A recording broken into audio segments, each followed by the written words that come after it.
of contracts have been awarded, and they have two huge pumps there in each of these locations with 240 capability of 240 cubic per second of water. So those would make a big difference here.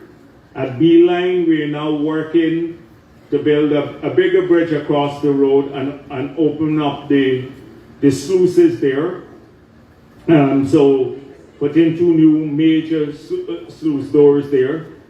And then at Potentia and other areas, we're working to expand capability there too.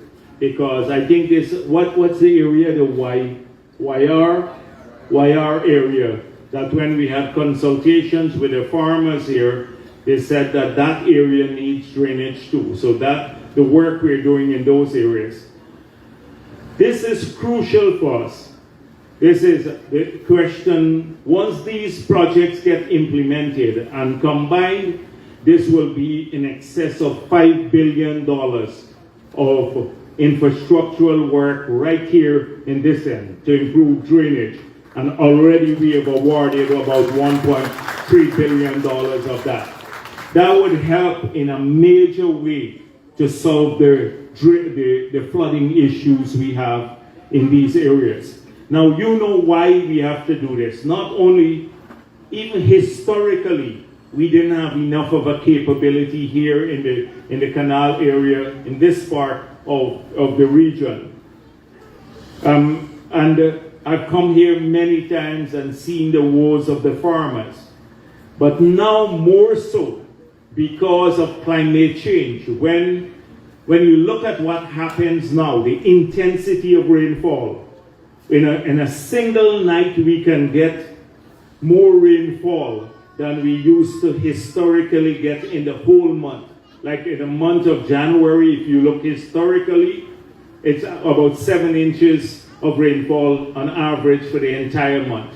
In one night, we can get that amount of rainfall now. So it means you have to have greater either storage capacity, which we don't have much because the canals are all limited, or greater discharge and pumping capability. And that is what we're trying to put in place.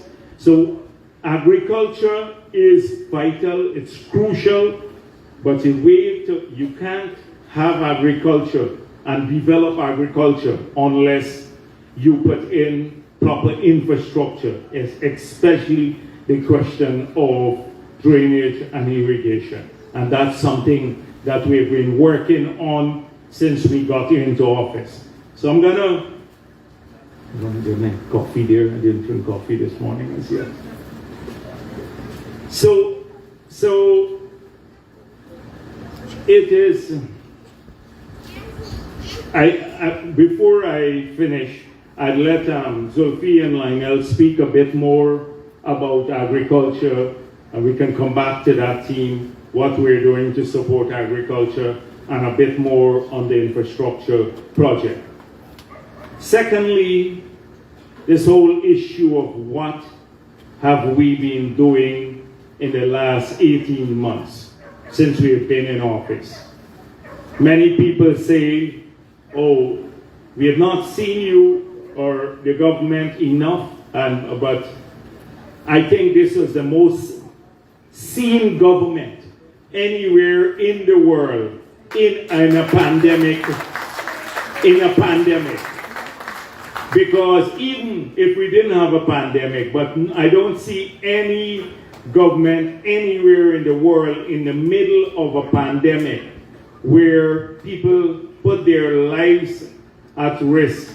Ministers, the president himself going out often to talk to people, meet with them, etc. Because 2 months ago, to bring all of you together like this today would have been illegal. The gathering of people would have been illegal. We removed the restrictions.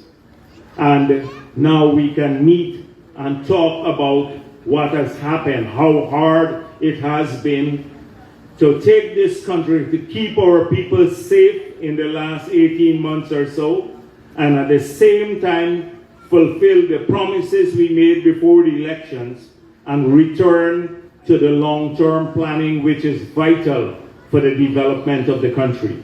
And we have been busy at all three of these things since we assumed office. But I want to thank all of those who worked very hard to ensure that our democracy prevailed. And even you voted APNU or PPP. Let me just say that the world is replete with examples that when a country loses freedom, regardless of where the threat comes from, then development also declines. And so it was crucial that we come out of those elections preserving our democracy. Had we not done so, Guyana would have become an international pariah. We would have had sanctions. It would have harmed not so much the politicians, but ordinary people. Because you've seen how sanctions have had a disproportionate impact around the world on ordinary people. And so that fight was a crucial fight. It lasted a long time, but we had no choice but to succeed. We had to succeed. And it was for our country, not just for PPP, but for our country. That fight had to be won. And so we came out of the elections period. We were ready to go. We made a lot of promises in the pre-election period, given what we had seen in the 5 years. We lost 35,000 jobs before COVID. And why was this done? Why did this happen? Some of it could be traced to a vindictive sort of policy of the last government.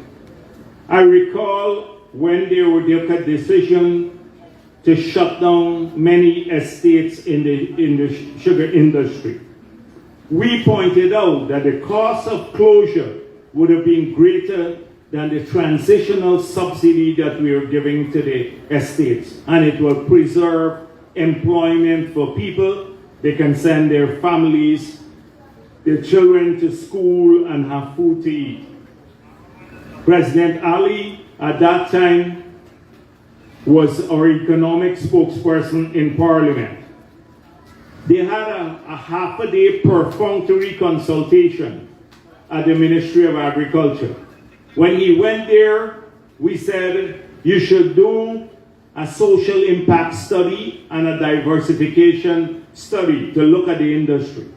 And an economic feasibility study, not a financial feasibility study. If you do an economic feasibility study, you will see the multiple benefits of the sugar industry. They decided not to. 7,000 people lost their jobs. Here at Wales, nearly 2,000 persons, 1,700 lost their jobs. Another 800 maybe who were employed or were planting cane. That's the private cane farmers.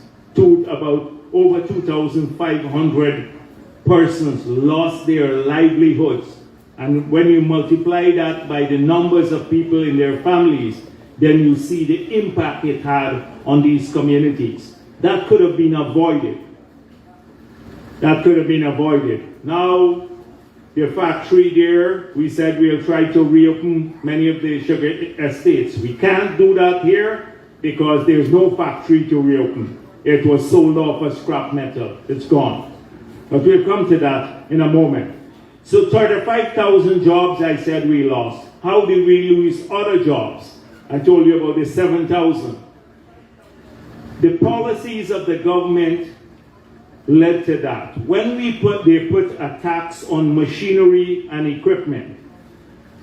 So if you were in mining or manufacturing or agriculture or forestry, any sector, if you import a piece of equipment to generate jobs and invest, you suddenly had to pay a tax that was not there before, the 14% VAT. So many people just put their investments on hold. In the forestry sector, our output, that is production, fell by half in the period. The miners, many of them left the industry. because not only did they put that tax in place, but they also changed the 2% final tax we've had. They increased the tributous tax, a whole range of stuff. So we lost a lot of jobs in that period.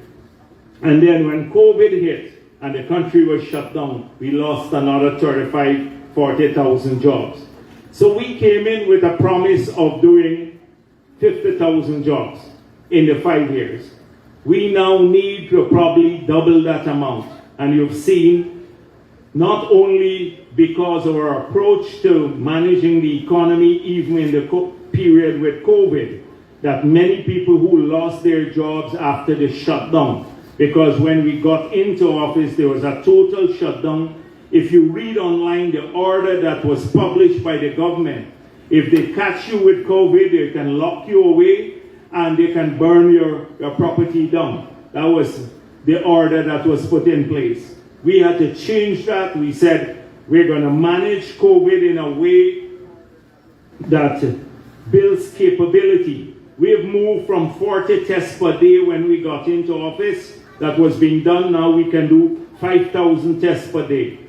We took the hospital that was the shell that was done at a huge cost, no beds, no oxygen, nothing. We outfitted it. We have an ICU now.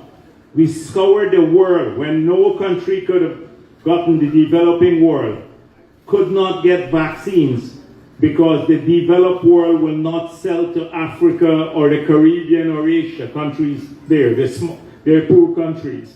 We managed to get the vaccines. 80% of our adult population today is vaccinated. That allowed us to move to some form of herd immunity. And so because of that approach, a rigid approach, a dedicated approach, we've managed to keep our people relatively safe. We lost lives.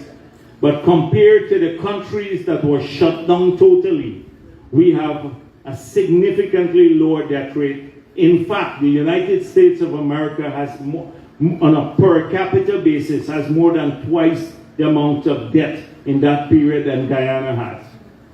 And it required a lot of effort, lots of resources, but we had no choice but to deal with this. This was an existential threat.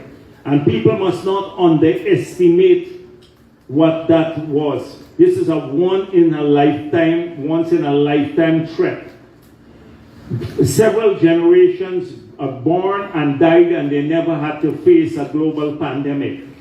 We had to, and unfortunately, fortunately it fell into our hands to manage, because I don't know what the others would have done, and we came through it in a manner that today we can now sit here today in a gathering and talk about it.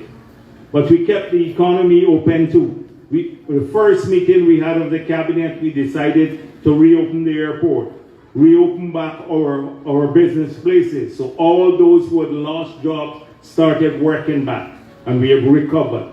So much so in the past couple of years, because we've been planning and putting in place, that in Region 4 now you have major labor shortages in many sectors. In this region too, and I'll talk about that in a minute, that you have a lot of people who we can now find jobs for. If they need the jobs, we can just get a list of them and we can find the jobs for. Because with the plans here that have already started rolling out, then I see in Region 3 and 4 major labor shortages. So we have not been sitting around. We had to deal with the pandemic, which we dealt with. We started working our promises. The promise to restore the children grant, it's now restored, and it's $25,000 per child, and we'll get to $50,000, what we promised by the end of this term. We increased pension by, and APNU said, I've been giving this example everywhere. APNU have been saying they couldn't afford it, that's why they remove it, the 10,000. And you need to examine whether that is true. Check the estimates of the budget in 2014 for dietary in government. That's food in government. And check the same figure in 2020, in the last budget, the 2020 budget that they passed. And you will see that it increased by more than $1.6 billion. That is food in government, dietary, etc. But we were spending about $1.6 billion for the children. That is 167,000 children at $10,000 each. It was 1.67 billion. So they said they couldn't afford it to give the children, but which is what they took away from families, but they could afford it. They afford to increase food in government by that figure. So that is why we argued that the priorities were different. I'm not even dealing with other issues. I'm not even dealing with the total budget as now, because if you look at the total budget, you will see that capital expenditure on the APNU declined from 2014 to 2020. Just take the estimates for yourself, go through this. And capital allocations in a budget are where you build your roads, hospitals, schools, drainage and irrigation systems, farm to market roads, all sea defenses, etc.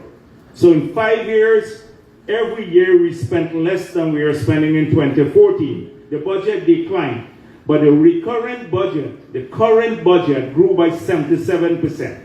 That is why we said it was consumption-based government.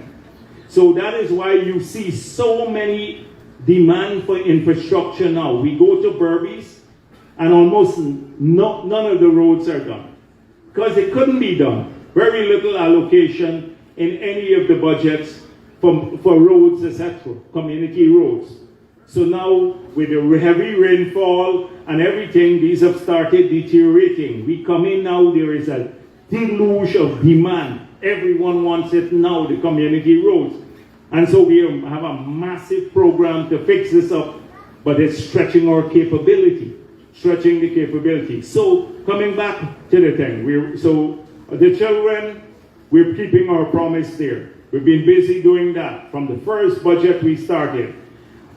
4 weeks after we got into office, we passed a budget. We reversed all the taxes on water and electricity. We restored the pensioners' subsidy, water subsidy, which they had removed.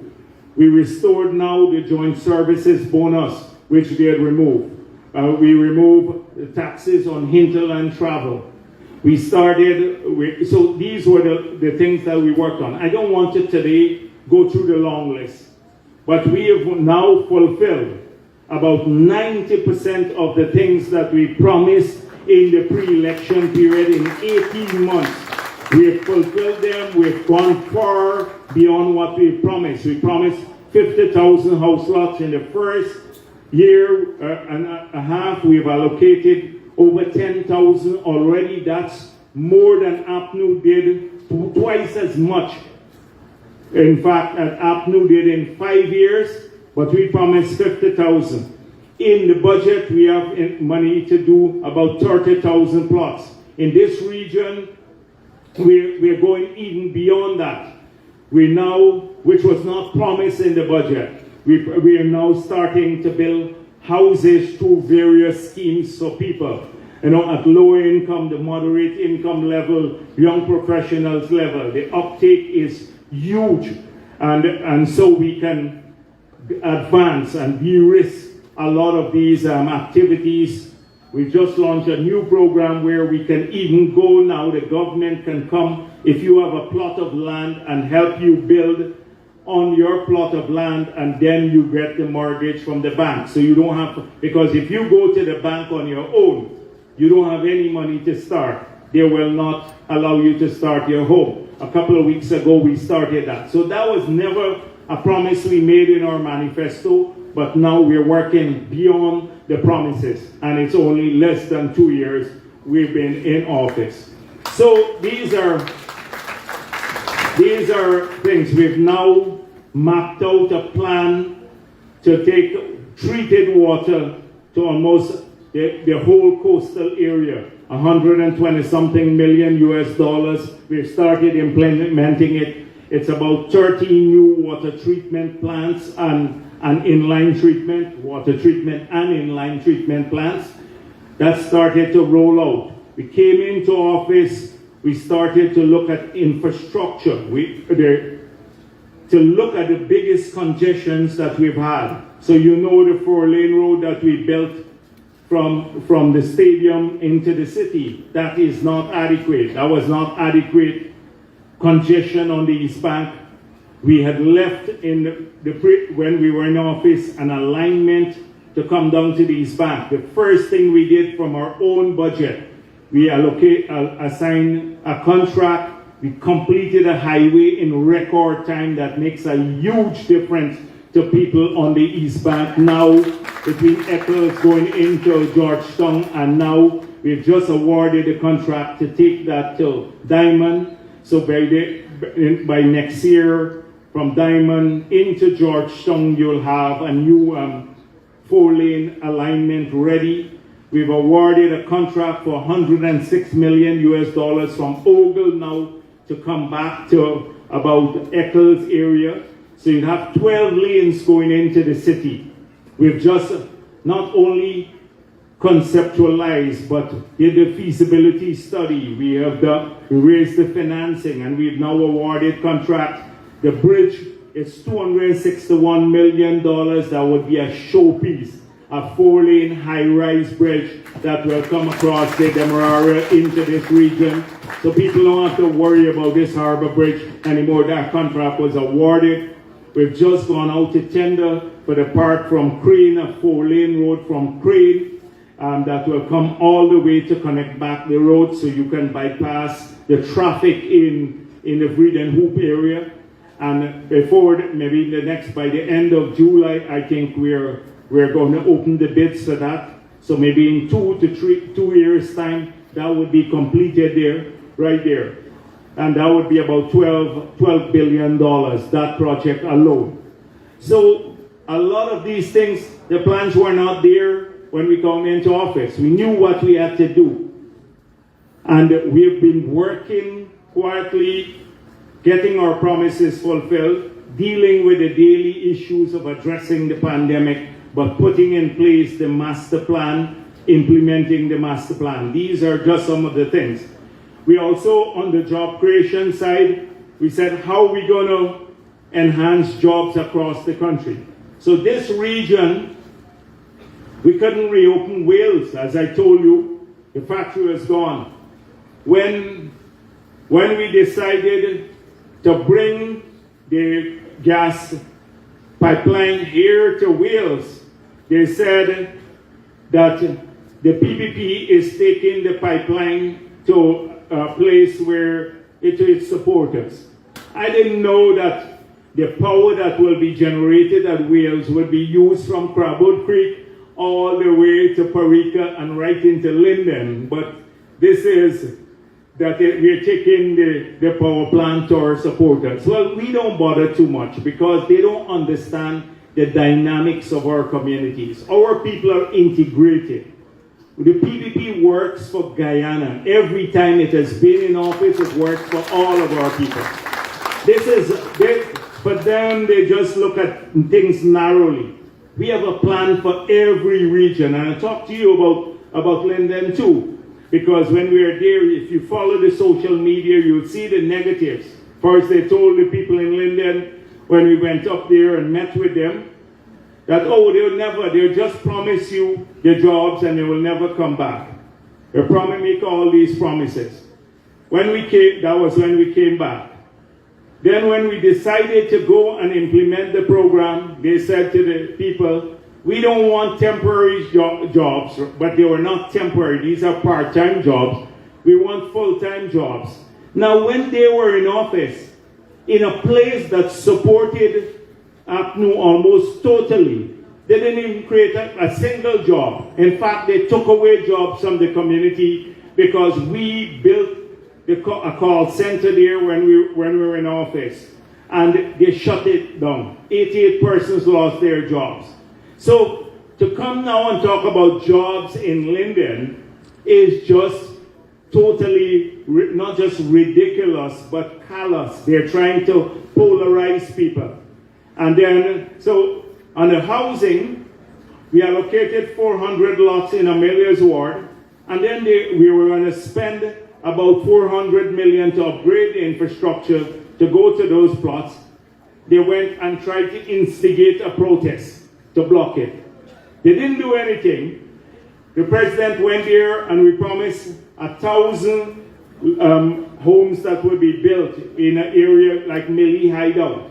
Now the people who got land at Millie's Hideout were Lowenfield. Just before the elections, Lowenfield got 200 acres there. Ordinary, that's enough to develop 1,000 plots of land. He got 200 acres, one person, but ordinary people in Linden didn't get that help. Just before the elections, if you look at the Gazette, you will see about over 200 persons received lands, big cronies, just before the declaration, after the elections were done, and the people had already won. So we can't bother with people who are negative. We decided to come to Wales because the people in this region can then get support there. That project will be probably in excess of $1.5 billion. Bringing the pipeline in, building the power plant, building an NGL facility. It will create thousands of jobs because once this comes in there, a whole range of other industries are going to move to the Wales industrial estate. So the gas that let me go back quickly. So the pipeline, we're bringing in 50 million cubic of gas to generate 250 to 300 megawatts of power. That will be, GPL now supplies about 130 megawatts of power.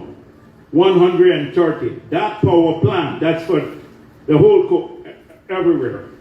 Anyone on the interconnected grid, not for the Essequibo Coast, but those on the interconnected grid, from Parika all the way to Crabble Creek, going into the parts of Linden. And so, one power plant would have more power than all of this. That should come in 2024. When it comes in, it would allow us to cut the price of electricity by 50%. This will make a big difference to our industries and to people's light bill. Now, the pipeline is sized to bring in 130 million cubic feet per day. We're only bringing in 50 first. So the additional 80 can be used for a whole range of activities, including a fertilizer plant, protein plant, a whole range of other things.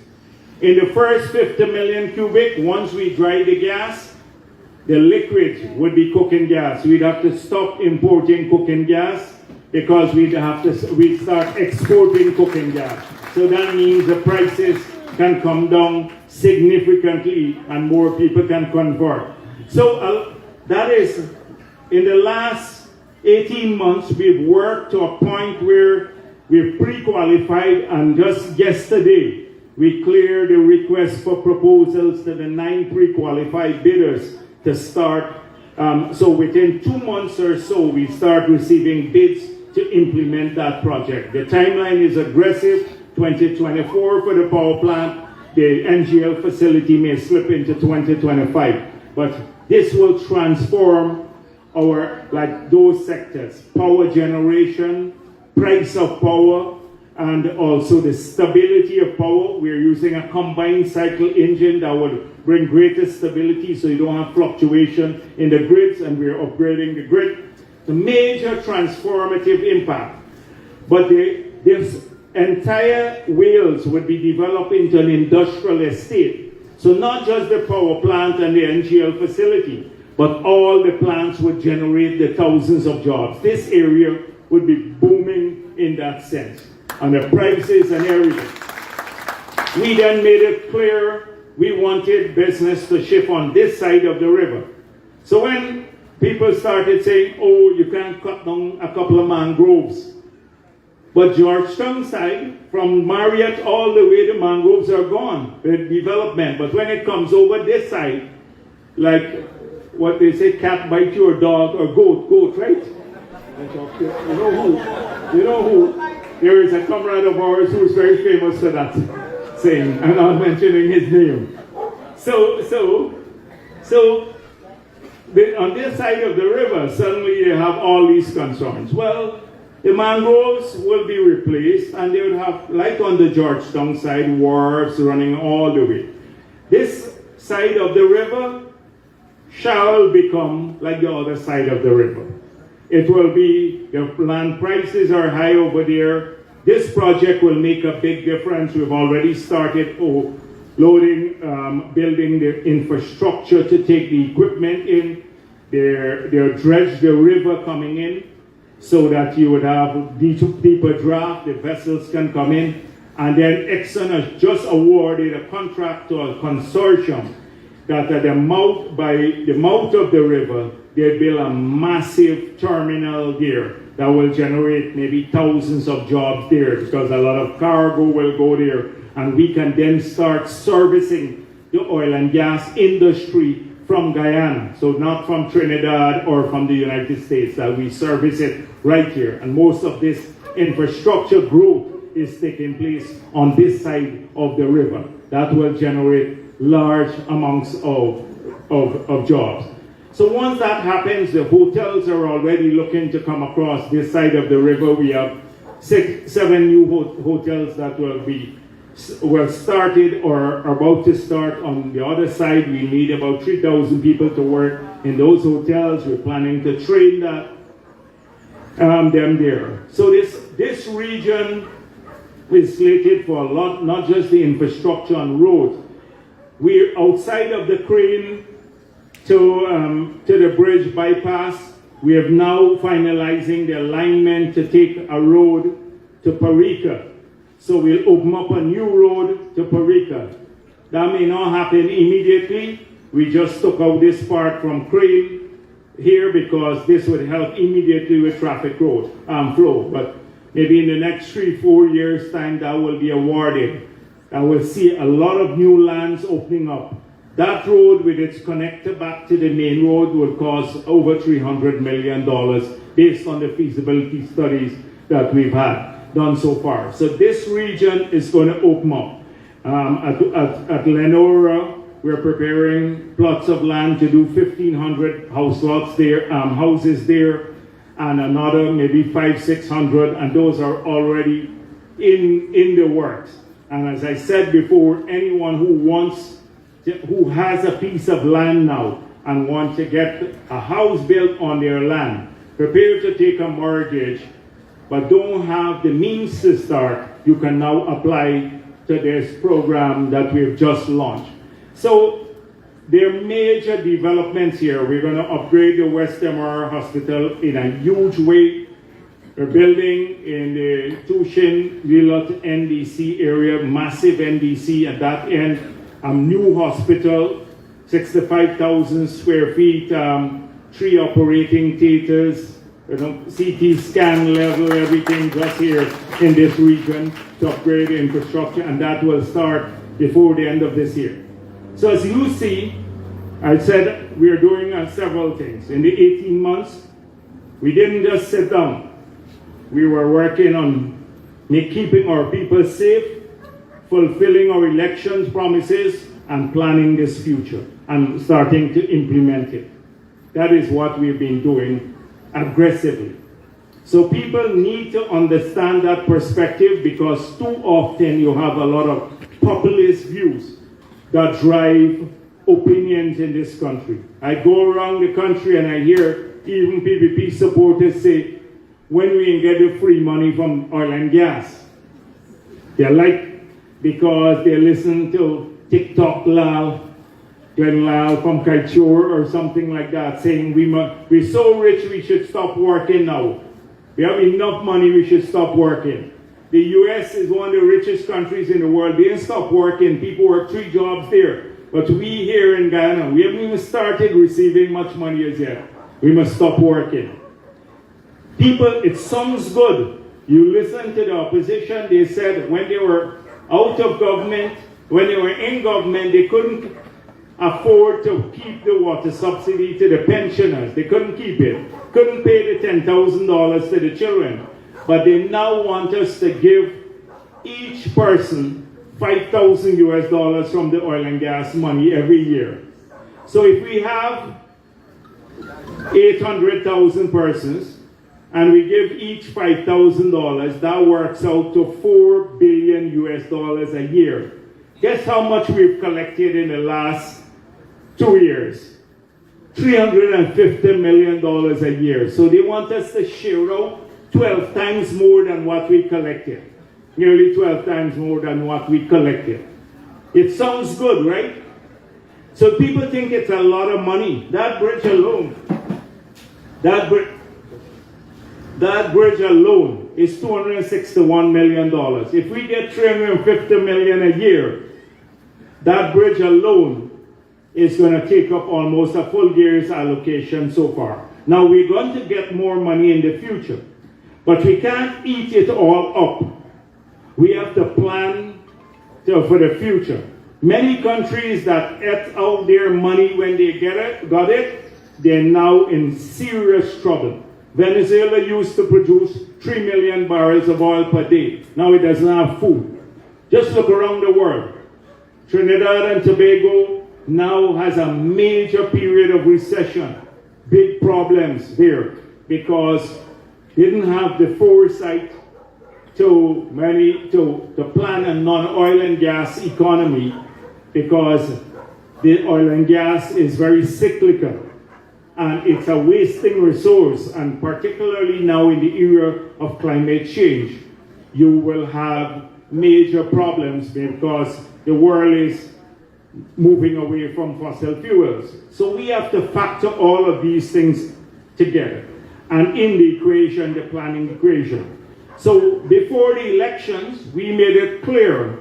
We didn't wait until the elections how we're going to spend oil and gas money, how we're going to ensure transparency in its use, which we did through the Natural Resources Fund, so that what Jordan did will never happen again. When they collected the signing bonus, the 18 million signing bonus, and he was asked by the media, did you have it? And he said, we neither requested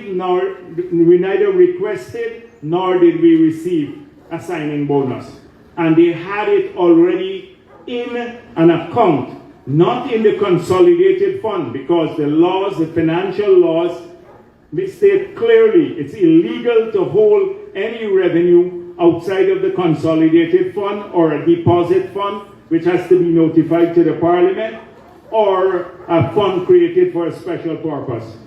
So they held it illegally, and on the central bank side, this was not reflected in the balance sheet of the central bank. So practically, outside of the purview of the Auditor General, we had to file a case to get them to put it into the consolidated fund, the 18 million US dollars. So we made it clear in opposition that's never going to happen. And you saw what we did. We passed a law that says every cent that we receive has to be, the Minister of Finance has to publish this in the official gazette and notify the Parliament every time we get a receipt. So at the end of the year, every citizen will know how much we collect. And we went as far as saying, if the Minister of Finance, not this minister because we have great faith in him, but any future minister doesn't, in three months, if you don't publish it, you can go to jail for 10 years. The minister can go to jail. And that's in the law that we just passed in December. So all money will be transparently held. So you don't need to worry about that, anything that happened like in the Jordan period. Anybody who tries to steal it can go to jail now, in a serious way. And then we put in place a transparent formula. But we also put in our manifesto. We promised that in opposition, we did it as soon as we got in. We didn't forget about it. Like how APNU promised in 2015, within 1 month they would double old age pension. Within 1 month. And we were taxing people too much and they'd reduce all the taxes. They increased the taxes. We're not like that. So we said we'll use the money, we'd save some for the future, and that is why we have a natural resources fund with a board of directors. Under the Jordan bill, the minister managed the fund. Now we have a board of directors with a representative from the private sector and one from Parliament.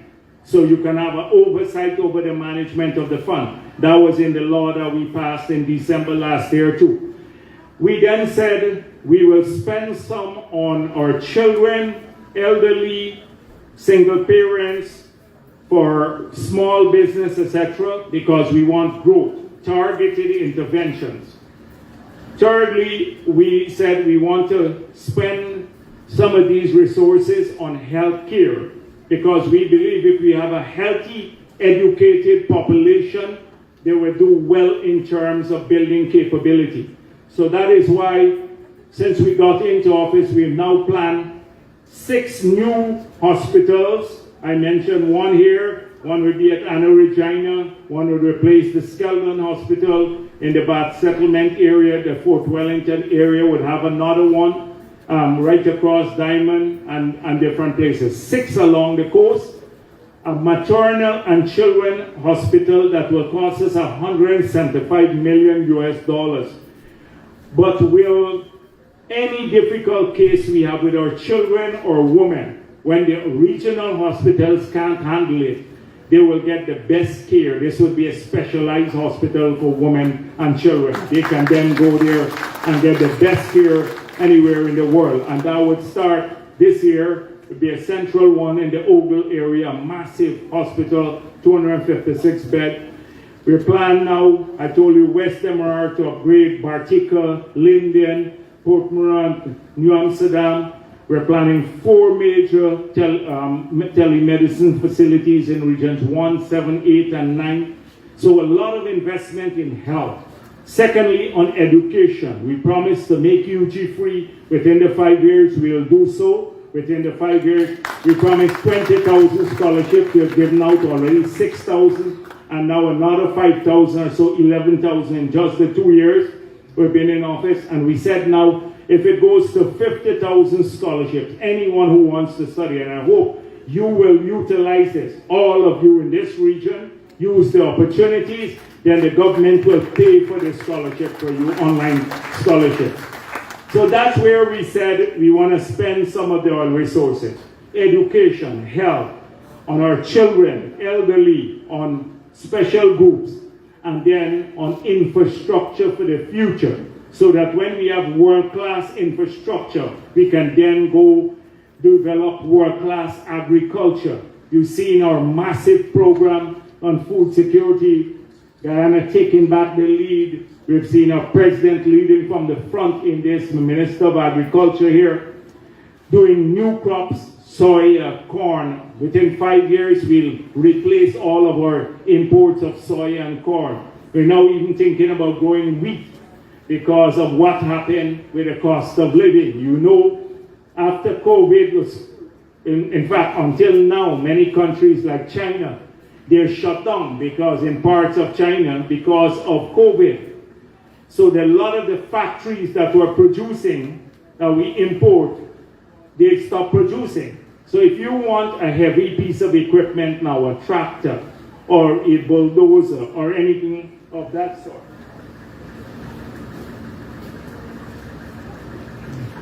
so any heavy equipment, if you order today, even some vehicles, you have to wait almost a year for it to be delivered because the factories were closed abroad for COVID. And so too many of the building material, the food. So what has happened, this has driven up the cost of living. So although we remove the taxes, for example, we remove all the taxes on water, electricity, and food items that Apnoa placed, the prices still went up because Indonesia, Malaysia banned the export of coconut oil. They used to supply most of the coconut oil in the world. Coconut oil prices have doubled, more than doubled globally. The price, their freight has gone up. The impact, Ukraine and Russia, which are war, wheat prices now went up. but you can't get supplies in many parts of the world because they used to produce 1/3 of the world's supply of wheat. So we now started to experiment on growing that ourselves here. And then oil prices, fuel prices went from $28 a barrel in 2050. It's now nearly $120 a barrel. So fertilizer prices went up, everything went up. We said we are not going to allow the high oil prices to pass through to electricity. So we are keeping the electricity rate constant, and the government is subsidizing that. But we removed the 50% tax that was there on fuel, and still the prices have gone up. Very little we can do.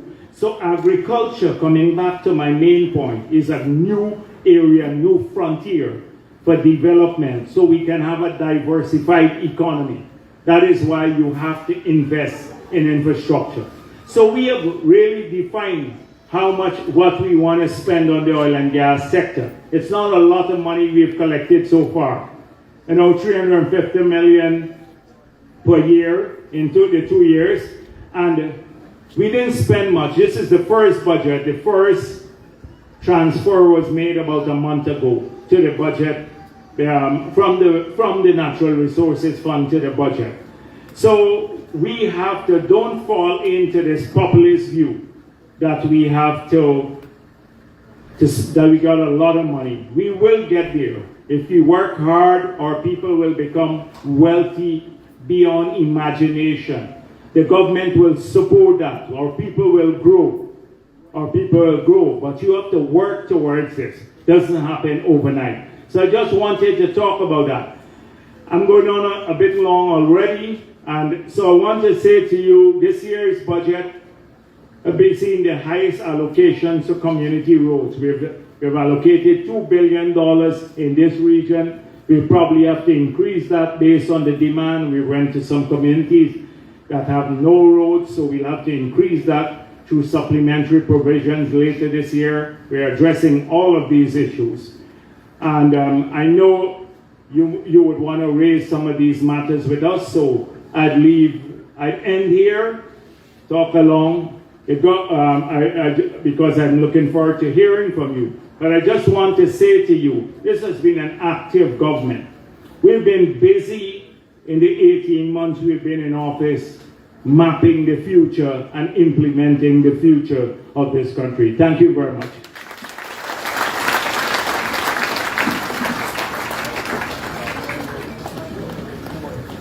Thank you, Vice President. So we have some mics roving, and now the floor is open for you to ask all your questions, share all your ideas with our Vice President. There are some ministers of government, if I could just introduce them. Kwame McCoy, please stand. Minister within the Office of the Prime Minister. The Minister of Finance, Agriculture, Zulfikar Mustafa. Culture, Youth and Sport, Charles Ramson. Deodat Indar, Minister within the Ministry of Public Works. Suzanne Rodriguez, Minister within the Ministry of Housing. Colin Kroll, the Minister of Housing. And my name is Nigel Dharmlal, the Minister of Local Government and Regional Development. And Priya Manik Chan, I think she just stepped out for a bit. So, Vice President and his team, we're here now to listen to the issue. So, who's the first person? So, I don't know, Zulfi, if you want to say a couple of words more. We have time, right? Yes, we have a lot of time more, right? We can shift the other meeting, call ahead and say to them, shift it a little bit later. So we'll have the time, okay? Since I don't get you often, and it's been several years since the pandemic, and we don't come out here, we want to hear from you, but so if you can say it.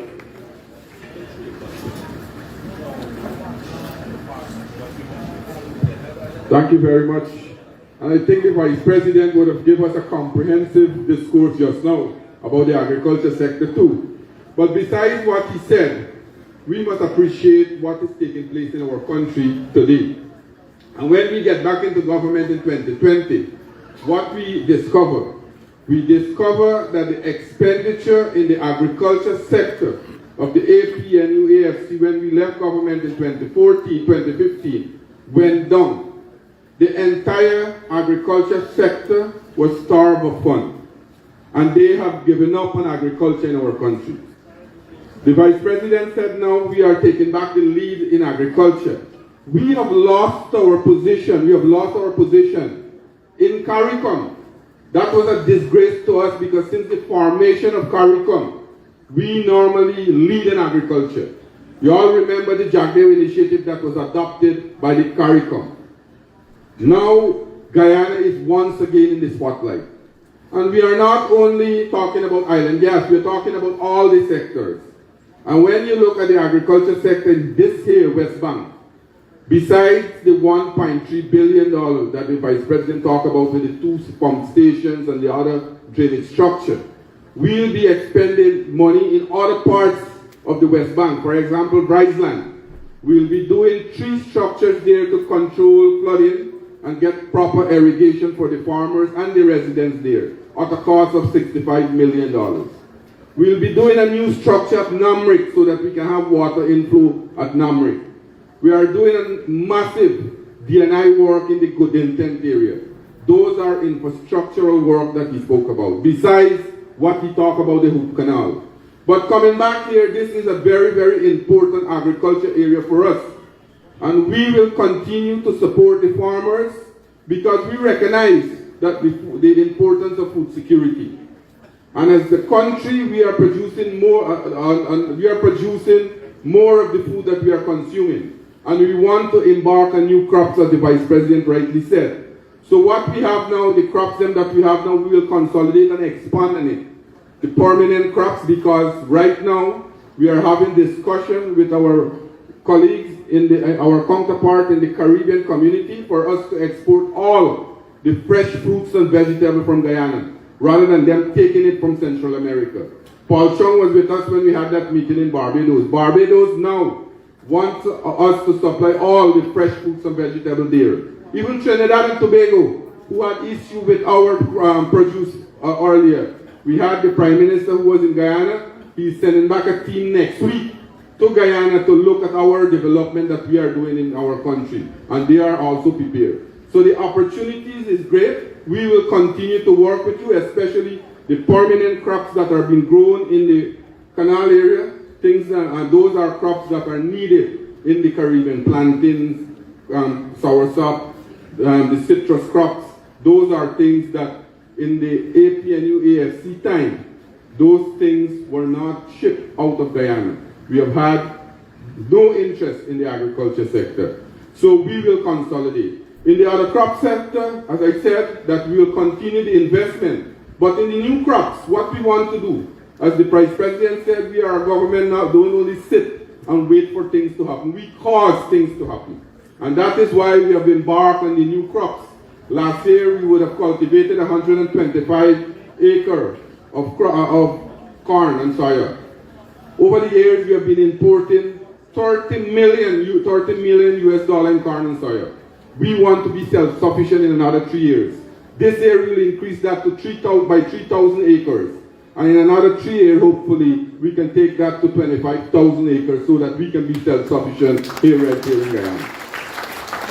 The Vice President talked about the trial for wheat. We conducted the trial indoor. It was successful. Very shortly, we will start the outdoor trial. And we have had discussion with the state of Roraima right in Brazil. Not so long ago, the President led a delegation there.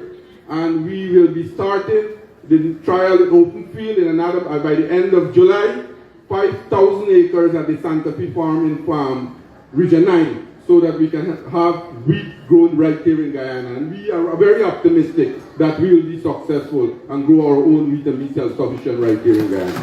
So we are moving and we are continuing to support farmers besides all the taxes and the input that we have put into the agriculture sector. We will continue to develop because we recognize that this sector here is here to stay.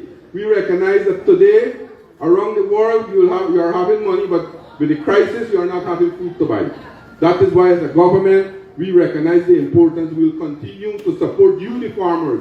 We will continue to make the necessary input to you to continue to give you that kind of service and give you that kind of infrastructural development so that we can be food secure, not only for Guyana, but also take advantage of the Caribbean so that we can export our crop there and tap into the Caribbean market to reduce the food import bill in another 3 to 5 years. Thank you very much.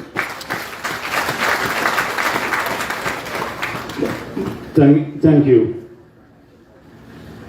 So before the elections too, I'd gone into Canal number 2 when Wales was closed. And we said we wanted to work with the farmers. So that meeting is overdue. It's long overdue to sit with the farmers who own lands in these areas. And then we have to see what there's a market for and find out what they want to do with the lands, including the cane lands. And then assist them. We still remember that promise, and we're still working now to make sure. In fact, we should do this soon, Zulfi, meet with all the farmers, only farmers who have lands in these areas, and what we can do to help clear the land now that the drainage system will be improved, to clear the land and what they want to put into it under cultivation. So we can supply maybe planting materials or help them to address the clearing, even clearing of the land, like we've done in some other areas. So we have a meeting overdue with the farmers from 2020 when I came here, but those other regions, they're Canal 2, I met with them. Okay. Yes, go ahead. Right, so we have a few mics. Could you stand, those of you who have the mics? Okay, so the first person. And just one more thing, Nigel, the Wales. You know what happened? So Apno, the Wales estate, and I'm sure that there'll be some farmers here who have some issues with that, because Apno, what they did, they gave out almost the entire estate.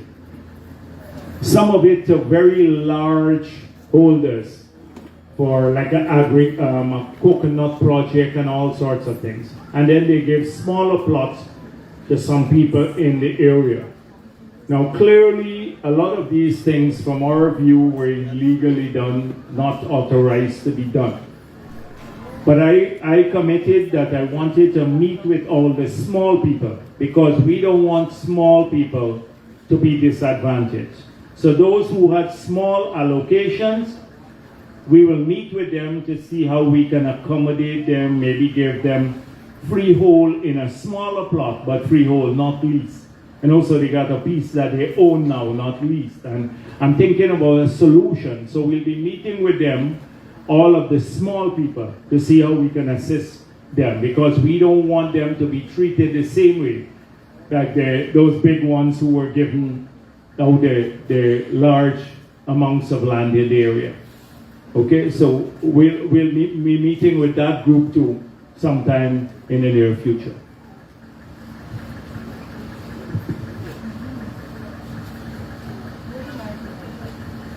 Yeah, first I must say that thank you to the government that is recording in office for your good works. My name is Anubla. I'm a farmer. Go ahead, speak. Yeah, I'm a farmer from Canal number 2. I must say thanks to Mr. Mustafa. Only Wednesday morning I talked to him, and he had a whole crew come over by me to visit my farm for the little disaster that passed. My question is for the Vice President. I see in a recent statement you say that Region 6 and Region 10 would be adequate for this hemp production, the hemp farming. I was wondering if we in Region 3 would have that opportunity, because currently in my farm I have 6 redundant sugar workers working with me. I have 49 acres of transported land that I wish to cultivate on the with the hemp industry and invest in it. And I would like to know if we will have that opportunity too in Region 3. So in Region 3, no. The reason why we selected 6 and 10, right, is because at the Skeldon area, a lot of those workers were laid off, over 2,000 workers. Unlike Region 3, where we can have more investments like the gas to shore and all of the other things. We're struggling to get those workers employed here. So you can't grow. We promised to examine this when we were in opposition. Remember, we did, and we did. We have the law now going to Parliament. You can't grow hemp in large quantities. We're thinking about very small plots, maybe 1-2 acres to give to the sugar workers who are laid off there in that region, and then to get a factory to go in there, right in Berbice, to process, so they're very close to the factory. You don't have to move things a long distance. Region 10 is in a similar position because of employment opportunities. With 3, you have closer proximity to Region 4, and our plans to develop this whole corridor here, you're going to have many more jobs. So that is why when we meet with you, we try to see, like your acreage, what could we do some crop, but it will not be hemp. So that was the reasoning. I know people have different views. Every day I come and people say, in my village, man said to me, I got 5 acres here, I want to grow the hemp too. So I know that everywhere, in Region 4, in Region 2, but we have to do it in a careful manner. That's not the end of it. Once we start learning more about the industry and the demand goes up, it's not set in stone. We can then expand to other regions. But we have to start somewhere. Remember, it's a new industry. And so we want to do it carefully at the beginning and try to get some people who don't have any job at all or no prospect of getting job, getting a little piece of land. Okay? So we keep it under mind though. Eventually it may go to all the other regions. Okay? But we have to start. It's a new industry for Guyana. Or the next person? Next person? I'm here. Just come in the middle and do it.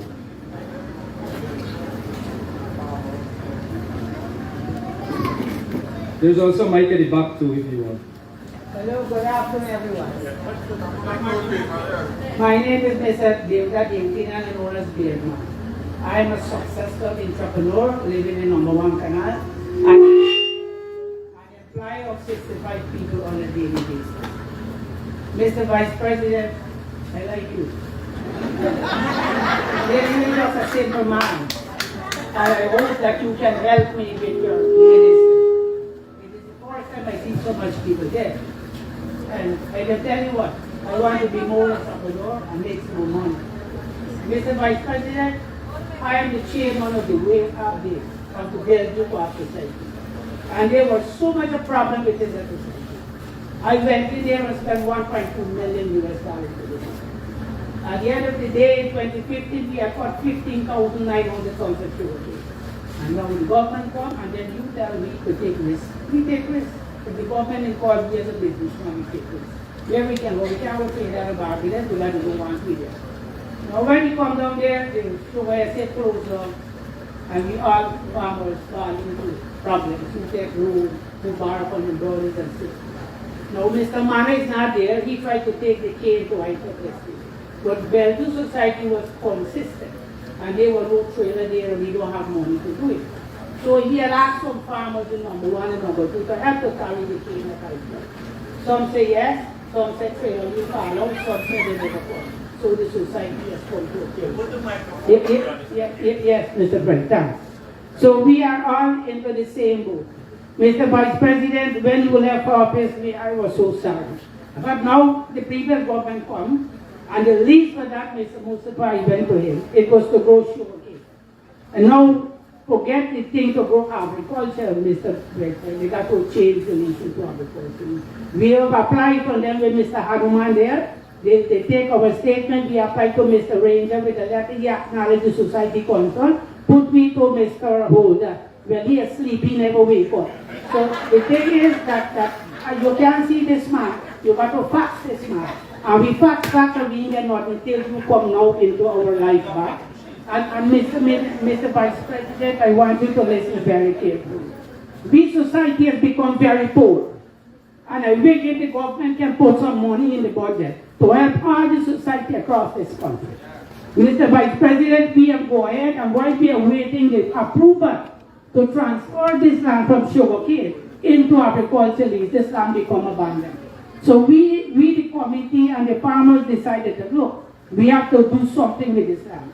So one of the chief co-op tell me, you got to show me what the society will produce and contribute in the economy of this country. Mr. Vice President, I'm a successful entrepreneur. You ask anybody what bear mind, I don't make it. So what happened? Let me just say, so there is no issue about because these co-op issues are very contentious. Once there is no issue about the co-op and its standing and holdings, then the conversion issue is a very important one. I met with the cane farmers, Zulfi, Ashni, and I met with them, and then I went back, Zulfi and I went back to meet with them in Scotland. We're building a road to go to the Molson Creek Bridge, the bridge across the Suriname River that will be built.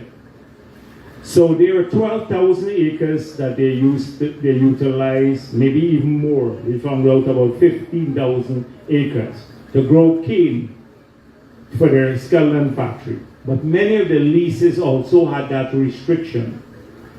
And then we have another maybe 20,000 acres of land that's been opened up. That's 35,000 excluding the Scotland factory. So we now are doing a study to see what it will take to put those lands into cultivation. We are going to remove that restriction from them only planting cane in that area. Now what I'll do, Zulfi, arrange for me to meet with all the members. I don't want a one-man show. Yeah. Because I asked the co-ops up there to bring all their members. Sometimes one man take over the whole co-op, right? And I don't want that to happen. So you bring all the members of the co-op to see me, and Zulfi will arrange it. And if that's the only humbug, then we will clear it so that we can put the land into useful thing. Because if we can't buy the cane, we might as well lose the land for something else. Okay? One question more, Mr. Vice President, Yes. concerning that. Now what had happened, we used to pay the land rent. Now NISEL sent down a letter upon we that they want back the land. Now the society established in 1967. And today, Mr. Vice President, before the land was left to Okay, all right. So that's why I said on the restrictive clause, I can deal with that swiftly. But sometimes the land issue is contentious because I don't know. So I don't know, maybe at the regional level, is there a particular reason why this was done? Regional chair? Regional slave sleep in there? This early in the morning? Yeah? No, the Belgian Co-op Society has a lifelong lease in 2035. Okay, all right. We'll examine all of this. So they will come to at the meeting, all right? And one more question, Mr. Vice President. Yes, And the society have right now 625 hectare cattle. DDL has come to us to supply the milk, but we have to do the infrastructure. All right, please. Next week I can see you. Arrange and bring all the members. One time Zulfi will bring them over and I'll see them. Okay? At the office of the president. So, right, no more. I'll see you all. You get a chance to meet with me in special. Let's give the other people a chance. One more concerning the farmer. Mr. Vice President, right now they put on 45,000 coconut. All right. You're going to tell me next week, man. Oh, God. Next, all right, the next person. Yeah.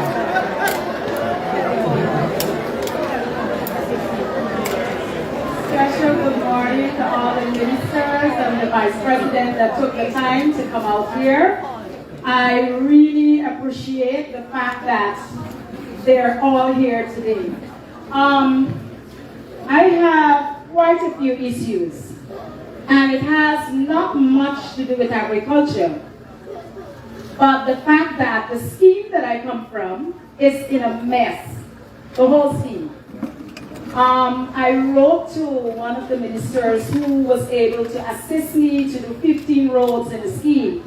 The engineer standing at the back there, Mr. Lau, he knows about that. He did a lot of hard work.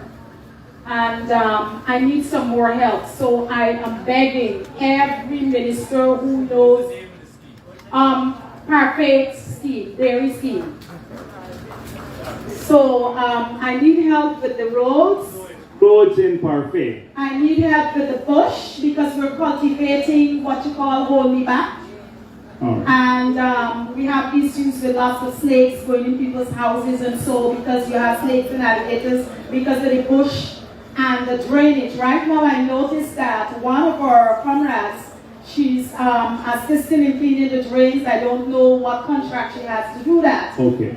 But it's not a neat and sweet deal because So are there people, because we've launched this part-time employment program across the country. And we're going to do so here today too, but I don't think we can find people in these communities who want to work. They work for 10 days a month and they get $40,000, right? So if we can find people right from this scheme, then they can cut down the bush and stuff. Because what we find now with the rain, it grows things grow a lot and stuff like that. So unless you have a constant maintenance capability within a couple of weeks. I cleared my father's land in Unity and I thought it'd be there for 3 weeks. I go back, it's already like a jungle again. But the thing is, sometimes we get assistance whenever I would call in on the region and so we would get assistance, they would send an excavator to dig, but then they just dig and they dump the stuff on top of the carpets and it's left there to fall back in the trench. So that doesn't really make sense. So 2 ministers are really assigned to the region, Indar and Priyamanikchan. So they will probably have to come and visit. You should go and visit, let Minister Indar come and visit or Priya, and then we'll see what we can do. All right. So one other thing. I have a package here that you may need to take a look at as soon as the meeting is over. The road to the interior. That is my biggest baby. All right. Before you go there, I met with the miners. I met with the miners a few weeks ago. So they were extremely happy because we completed the fulfillment of our promise in the manifesto. We had promised and we went beyond. We promised to remove the tax on machinery and equipment, so we did. Secondly, APNU had increased the sliding scale, so we removed that back, and that now will give the mining community about $1.4 billion more of assistance that will remain with them. That would help a lot of miners. Then the tributers tax, which was paid by workers in the industry. Jordan wrote a letter 2 weeks ago and said he removed it, he dropped it from 20% to 10%. In the first case in 2017, he moved it from 10 to 20. And then in 2018, he put it back to 10% after we complained. Well, we removed that totally. And on hinterland roads, that came up because the mining community uses that a lot. And there are $2.2 billion that have already been awarded in contracts for hinterland roads in the main areas. So that will make a big difference. But with the rainy season, it's hard to work. And two, the infrastructure gets washed away quickly now. So we have to find more permanent solutions, but it's costly. We're trying to build a road, concrete road now from Moruca to Kwebana, and it's very costly, and from Mabaruma to Wona. But these, it's lots of mining roads, so we can't go to asphaltic concrete like how we're doing here. They've decided to pave these roads, I think, starting from the back. Well, this one that I'm talking about is to get to the Brazil border, right? Because which part? Parabar is the second village from Brazil. Oh, you're talking about Parabar or South, Deep South? Right. Deep right. South, okay. Because we improved. It's passable. We improved the link. We awarded several contracts from the Letem to Aishalton bit, that area. And so we wash away the heavy rainfall and flooding. But we've awarded quite a few contracts to upgrade that link. But the Parabar bit, is very forested too, so that is, well forest. So we are aware of the the Parabar area, it's a rock. That's I must confess that's not part of the 2.2 billion. But we look at it, but we'd have to check it out, right? We can look at it. All right. Thank you. Next person. All right, thank you. Next. Yeah. Right. Vice President, ministers of the government, regional officials, Prashad is my name. On behalf of my colleagues here, we are happy to have you here to share some of the issues facing our community and the region as a whole. Over the months, the rainy season and the rain has been intense. Government must not be blamed for that. It's all nature, but we need to keep our system, prepared for the rainy season. And I want to call on the NDC to be more active with their cleaning. Now, I have another issue, but I haven't heard Minister Mustafa open his lucky bag as yet. I know you would say the contract for the Canal 1 and the West Demerara Road is in progress. But we have some very dangerous holes, maybe a dozen in the canal area. And as you go back a drill, if you make a right or you make a left, and as you go a little further, Lagrange Stone and Lagrange itself, sir, the police can tell you, they can confirm this. Every week there is an accident, you're dodging from one and you end up in one. But that should be something that we should fix the potholes whilst we're coming back to do the overlay, because we're fixing these roads permanently. You see now, going, even if we're doing small stretches at a time, but we want to do them well so they last long. So fixing potholes and stuff, even at a regional level, we can give them some of the resources for them to do it. Fixing these potholes, that's important, what you said. Wonderful. Especially on the main roads. Yeah. On the main road is thing. So there's a contract awarded to upgrade that road and the bridges going into Wales. Yeah. Going into Wales, because we'd have to take the big equipment and stuff along those roads and the heavy duty bridges and stuff going down that way. Thank you, sir. Okay. The other issue is that we have the little crime rate is increasing in the region here. And, maybe I don't blame anyone other than the criminal and the gang. It's disturbing. Yesterday I had a discussion with an investor who wanted to come into Guyana to invest, but he said he's troubled by the security situation. Yeah, but the Guyanese, right? Yes, sir. Guyanese, yeah, the Guyanese here. And if they're troubled all the time by the situation, other people will come and use up every opportunity. Because we have investors pouring out of our ears. I have to stop seeing them from every day, from China, everywhere. China, the US, Canada, Australia, every part of the world pouring into our country. They sit down and they're very concerned. Now we need to address the crime. I agree with that. But we pass a local content law, which now effectively carves out monopoly for our people. If they don't utilize it and they keep griping all the time, then you can't, some people don't have a perspective. They don't have a perspective. And this is where the damage is done by some media houses. So, is the commander here? What is the commander? Yeah, so what's happening in the region though? Have you seen this uptick?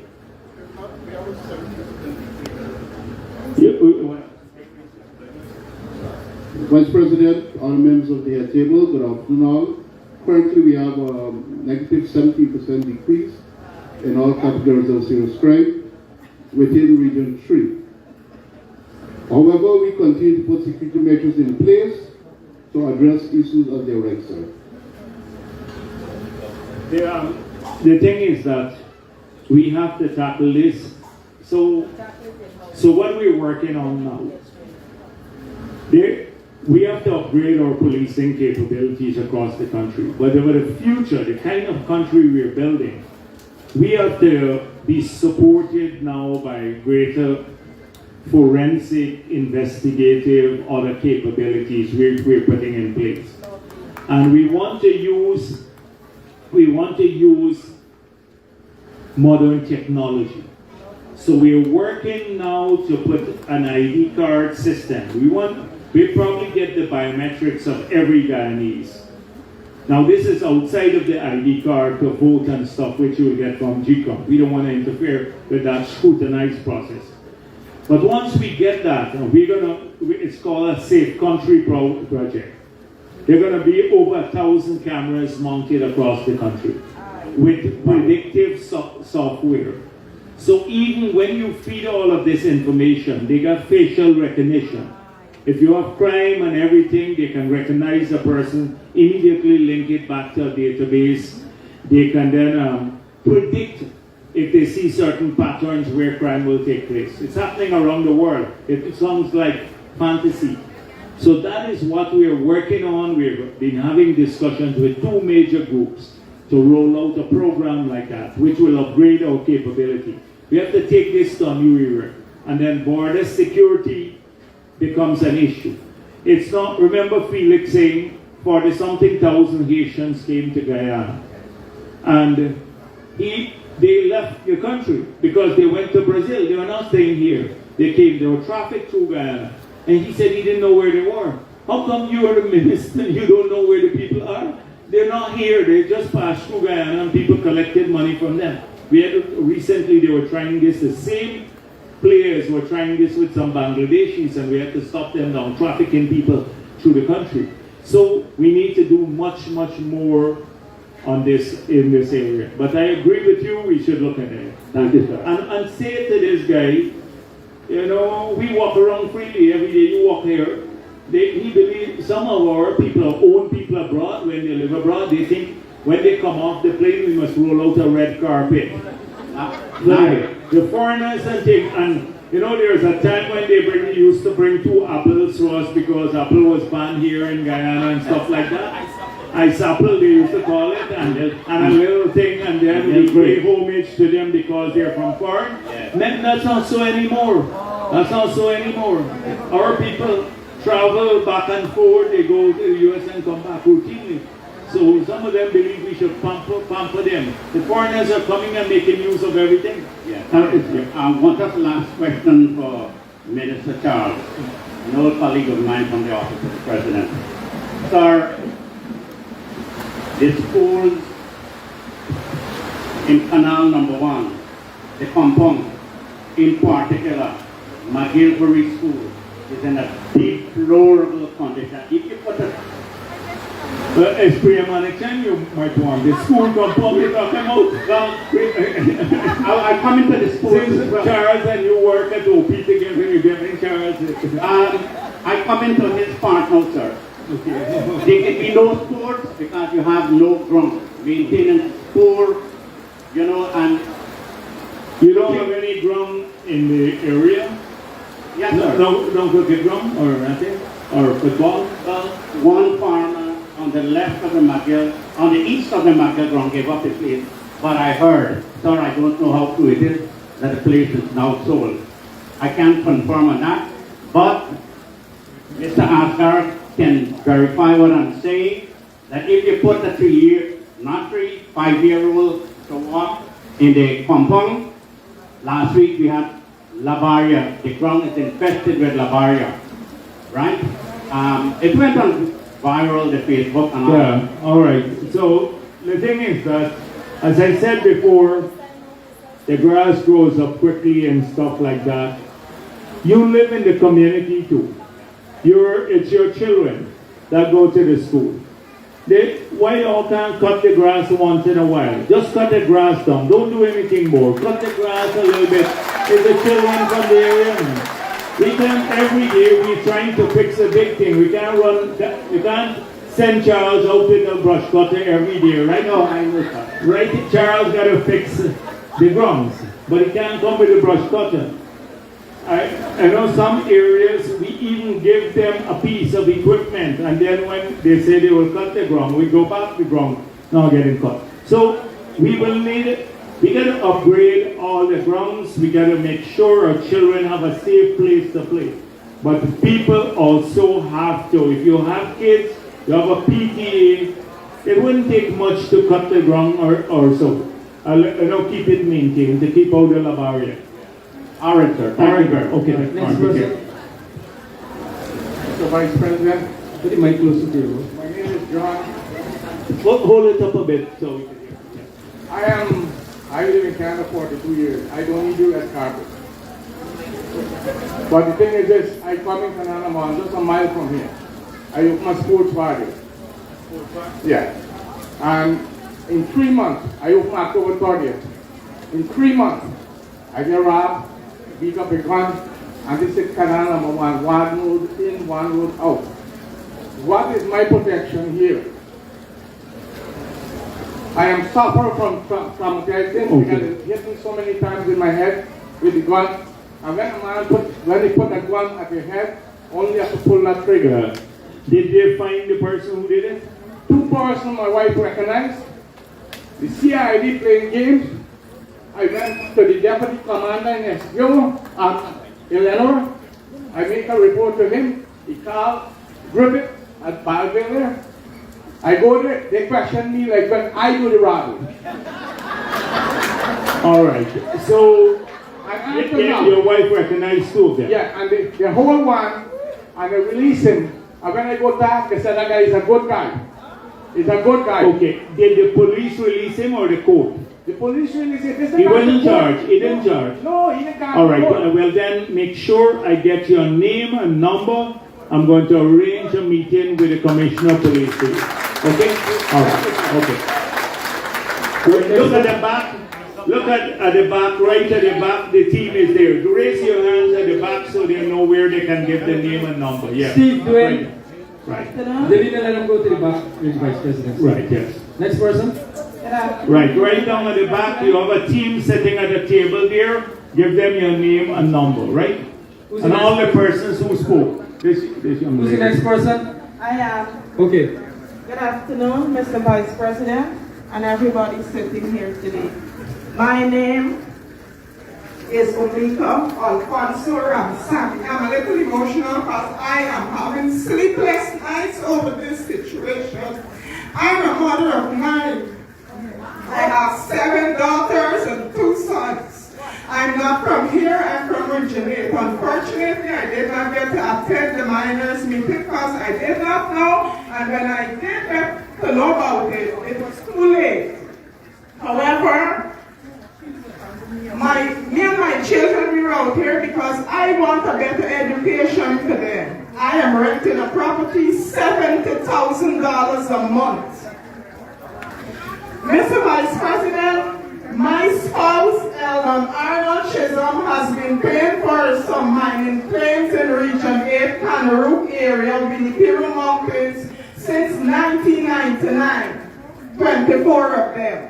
He located 4 more claims, bringing it to 28 in the early 2000s. We have been paying for these claims, sacrificing cutting lines for verifications from the GGMC officers, never missing a payment. However, when I and my husband went this year to pay for our claims, we were told that we can only pay for the 4 claims that were located in the 2000s because the 24 claims from 1999 has been deemed null and void for no particular reasons. I have met... So who told you that? The commissioner, and I don't know if you want me to mention the officer's name here. Call name. Mr. Ramkelawan. Okay. So the commissioner and Ramkelawan. Okay. Yes, I went there first. The commissioner was involved? Well, after I went there and I found out why I couldn't pay for the claims, I asked to have a meeting with him. Myself and my husband, we went in there and... And you met with Dennison? Yes. Okay. He called in Mr. Ramkelawan, and instead of the commissioner being a commissioner, as I would say, and finding a solution to the problem, he asked Mr. Ramkelawan if there's anything that can be done. And Mr. Ramkelawan turned and said, no, there's nothing that could be done. All right, so give them your name and number. I'm going to arrange for you to see Minister Vikram Bharat. I Okay. already wrote a letter to Mr. Victor. I will arrange for you to see him to see that he investigates the matter. Thank you so much. Okay then, give them the name and number. All right, next person. PZZ 1962, you're blocking someone's exit. 1961. 1961, yeah. Who's the next person? Good afternoon, Honorable Vice President and members of the head table. I'm originally from Region 10, but I live in Region 3. My daughter has paid for a land and was given a lot number, and she started her construction. And then suddenly housing stopped for her, so that land survey did not have it for the land property. She had already went for a loan. Which area is this? Which area? Amelia's Ward. Amelia's Ward, okay. Yes, sir. And she already went into her insurance company, get a loan of $12 million. Okay, all right. So this is the same area, the 400? All right, but what you should do, Minister Colin here and Susan Rodriguez, they're here, Colin Kroll and Susan Rodriguez. You can have a quick chat with them, but give your name and number there so we could follow up too. But have a quick chat with them. You know, we went in there, the CEO Sharon Graves went in there, and we managed to resolve some of the issues in Amelia's Ward. But let's... That is what I was made to Okay. understand, but we weren't available. All right. Secondly, I would Okay. like to address a matter with the Minister of Education. I'm very excited that she's there today. I'm a retired deputy head from this end. I have a grandson going to the Wisdom Christian Secondary School who was being bullied, tormented, and discriminated, and the teacher did nothing.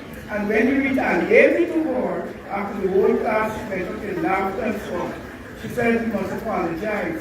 He did apologize, but she blocked him from the class group, that all the information that is going on in the school come through to them. The whole school is being grouped into class groups, right? I spoke So he can't go to school? No, he's going to school, but he getting no work that come to the group. And the teacher said, because I put them on Facebook, that's the consequences he have to face. Her name is Miss Dan, right? And Well, let's check. So talk to Minister, give your name and talk to her. Thank She'll you. examine it. Thank Okay? you. All right, somebody else? Who's next? Yeah.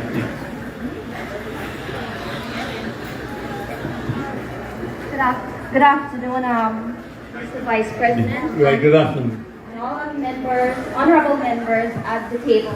I have a question to Ms. Manik-chan.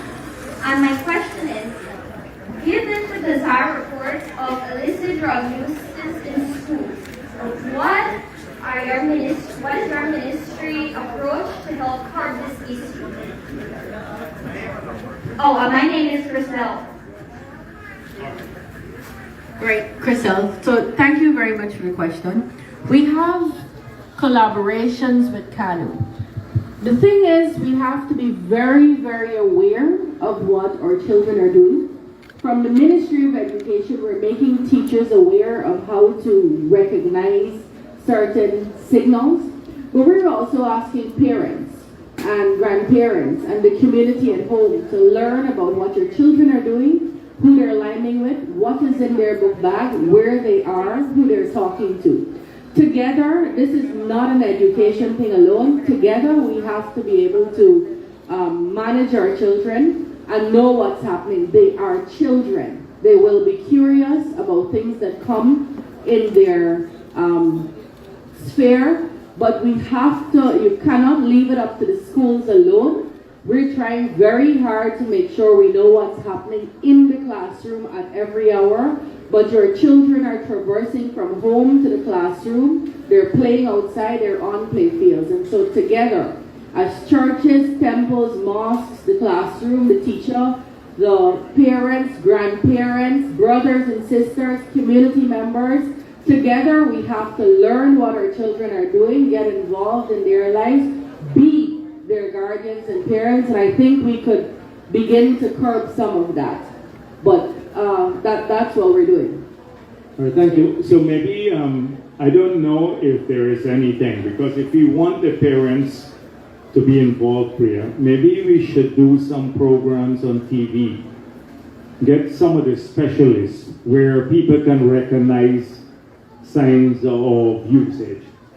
And also there may be some symptoms that the child will display or so, and then that would help the parents also to look for these signs if this happens. But it is a community thing. It's hard just for teachers alone to stop this, because the influence is in the society at large, and they spend a part of the time, albeit a significant part, in schools, but the influences are enormous, including when they come to these minibuses. A lot of the culture there too, sometimes harmful. But it's something that is a problem. My worry is about copycat sort of behavior.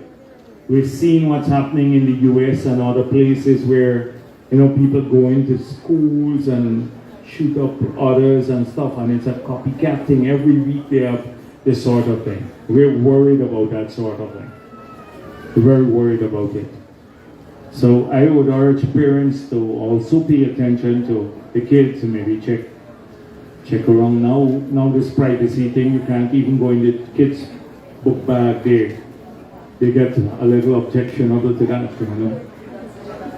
But it's an important question. Yeah. All right, thank you. Next person.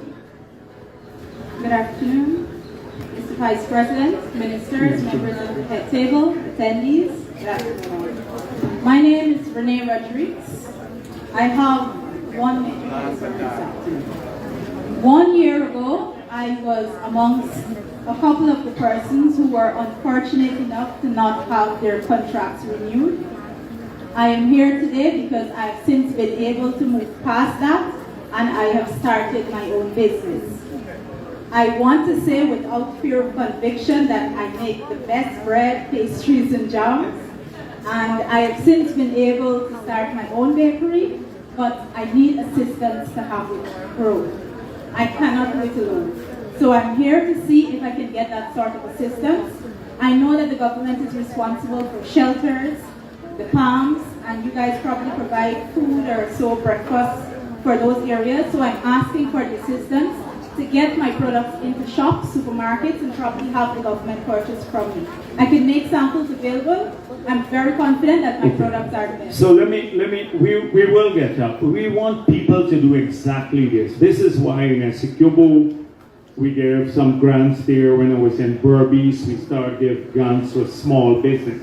It's not a whole lot of money, but it helps a lot of people. Like in Berbice, I just came on Region 5, we gave out some grants. And here in this region too, we have some allocated for the region, which we will start taking names for. But also when I went to the expo, the agricultural expo, I was blown away with the amount of things that we do and we package and really good quality stuff. So I promised the people there that we'll meet with them. And so we should get all of those, including young people like this young lady here, to meet with them to see how we can take them to the next level, where they're supplying bigger volumes and even exporting. Like I saw there people doing pepper pot, and it's packaged, it could last a year. A cook-up in a package which could last a whole year. You just put the water, right, yes, a whole range of stuff. It's unbelievable, so that sort of thing that we should look at. And then the school feeding programs too. We should get our children to eat what we produce and healthier. And so and if the supplies can come from people in the region, we don't need to, and if you're in this region, bring stuff from region 4. We can then source the supplies from people and say the producers in region 3 for the school feeding programs and stuff. So we have to think through that. But so give them your name and number, and we'll get back in touch with you. Thank you. And which area you were working in before? I was working in several ministries. I started in the Ministry of Social Security. Okay, all right. So we'll talk a bit more later. Okay, thank you. Sure. All right, next. Good afternoon. Good afternoon, everyone. My name is Richard. I'd like to speak on behalf of the private shoe workers. I feel it's very sad that these are the cane farmers. or the workers? Or the workers? Oh, the workers. I feel very sad at seeing the Gaisuku workers alone being benefited this 250,000. Gaisuku wasn't alone in this. Private cane farmer helping Gaisuku to make a target. 400 trailers a day. 25 pots on Bellevue, 20 pots on Village, all over supported Gaisuku. So Yeah. I think we need the same. Okay, but you know the key issue we've had. Look at when every cent we give to the workers, we have a big fight in the parliament. You know that. You follow it. Yes. When we gave the 250, APNU said we're sharing out money to people and a second severance. The reason why is because they had a contract and a severance based on the contract. And that is why the Gaisuku workers got it, because it was a contractual obligation. So, yeah, but if all Guyanese, that is the thing. Everybody is Guyanese, but then the other workers were saying, so every time we give one group, another group looks at it. Now, if you can find all the private workers who are there, let's see what we can work with them on. It may not be this facility, but it may be some additional help because we want them to also benefit and get some work and stuff. So I'm prepared to meet with them separately, all those who are working in the private, with the private farmers, and see what we can do for them. But every time we give money to people who deserve it, we got a big fight in the parliament. You know that they're opposed to it. When the bauxite workers were laid off, because we did the same thing, because Desmond Hoyt left a contract with a company called Minprop to lay off the bauxite workers and close down the bauxite industry. And we had to keep it alive and give almost twice as much as severance. So if you can arrange, you said about how many persons? Or 5 persons. Only 35? Our village. Our village. Oh, your village. All right. See, don't give me only for your village. Let me meet everyone. Right? All of you. Thank you. Next. Good afternoon, ladies and gentlemen. I'm the chairman. But what are you all doing now? Like, do you have work now? What are you doing? Okay, well then when we meet, we'll see. But if you want, are you willing to do a 6 months training and you get a good job? 6 months training? There, anybody who wants now in this entire area, from Bargats and Canal and Wales, if you want any training on carpentry, electricians, plumbers, masons, all of these areas, welders, we can arrange a training program. Because a person now, a carpenter, makes probably $8,000 to $10,000 a day now. And heavy duty operating equipment too. Everybody needs it here. This man, what's his name? Guyko. He's looking for 60, 70 workers. He's trying to recruit. If you give me the names, let's see what kind of training we can give so people can work here. All right?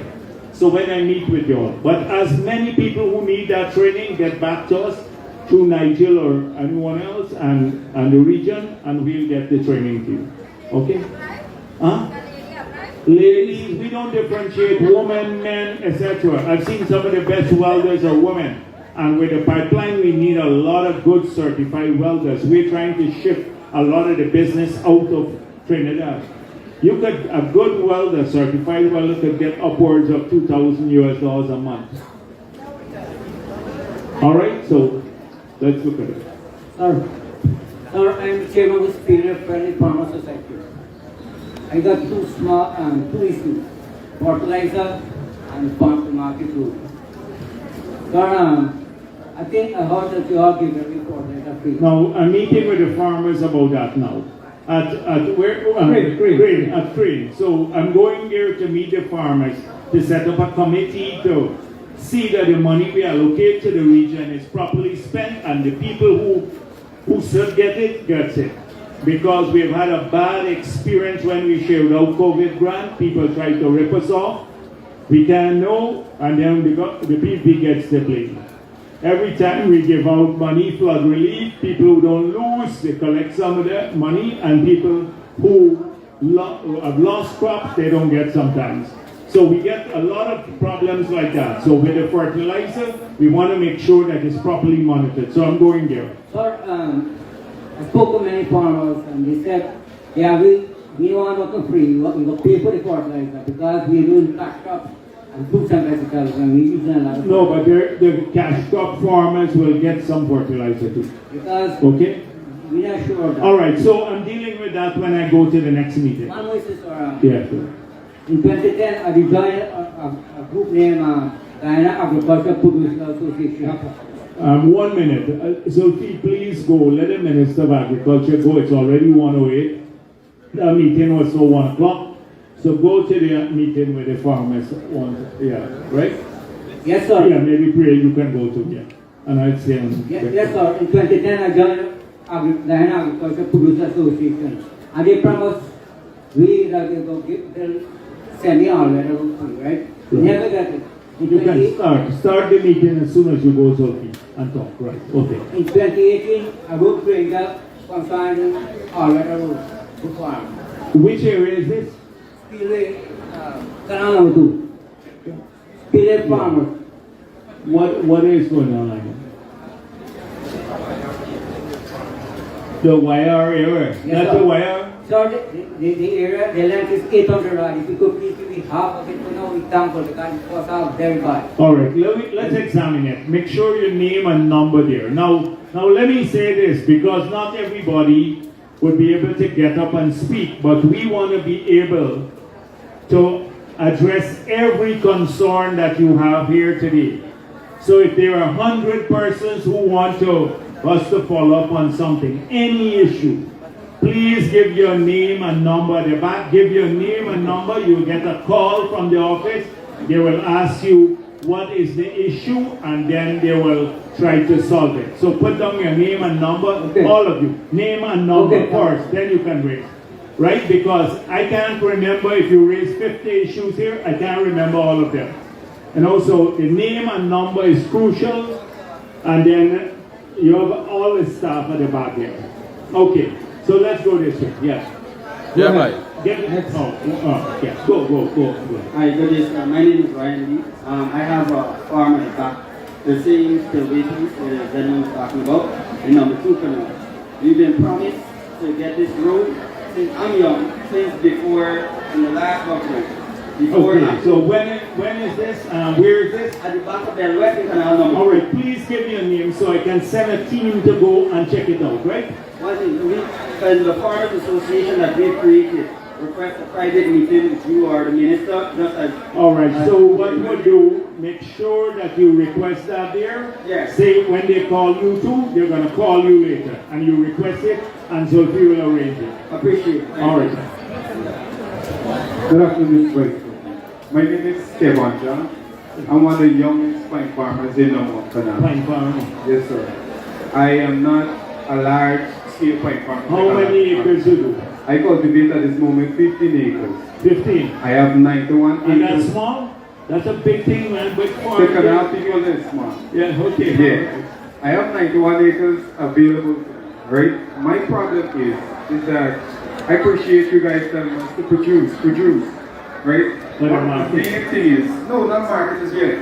For me to get my crop from where it is at, is very hectic for me. Sometimes I cross 3 trenches as broader than this one is in front of you here. Where is this land? This land is at ICOP area, the A line. So I don't know the area. I petitioned the RU, not this one that is current, the last RU I petitioned them. I got signatures from most of my neighbors, over 200 signatures I got. Asking for a bridge. When was this when you... I petitioned in the last government. Oh, okay. For a bridge. I went back to this bridge. You need a bridge? Yes, I need a bridge because the dams to get from where the 2 government bridges is at least 10 And how many farmers are in that stretch? Between the stretch, we got at least, for rice farmers, rice farmers well, we got at least 5 rice farmers, and we got like 15 pine farmers between. Pine farmers, all right. So let us do the same thing like the other guy. Bring all of them together who use this area, and we'll meet with them. Mr. Jagdeo, that's the difficult part for me living in number 1 Canal. Getting Canal people to come together and support something. So you guys talk about regional place. I'm a young person. Yeah. So I agree with you. Right. This is not the first time. The hardest thing is to get people to come out and do stuff like this. All right, we'll try to arrange a meeting. Like you go down and try to arrange a meeting with all the people who utilize it. Representatives came to my farm. All right, so make sure you take his number and do that. All right, regional chair, arrange for the people to come like how we're meeting with the other groups. And we'll do that one day. So the Vice President is talking to different citizens here at number Vice President. 1 Canal. I have a few concerns. I know time is And people are raising their concerns. Hundreds of people are here today in Canal number 1. This is Region 3, where the Vice President and government officials are on outreach, and they're taking names of individuals who have issues to have the office of the President call them back to have their issues and concerns addressed. You could say you would have heard it live here on the Guyanese Critic. You have to look, listen, and try to see how best the government will be serving your community. Again, it is important for transparency and accountability to look and listen and ensure your government keeps in check. The Guyanese Critic live from number 1 Canal. Listen and ensure your government keeps in check. The Guyanese Critic live from number 1 Canal.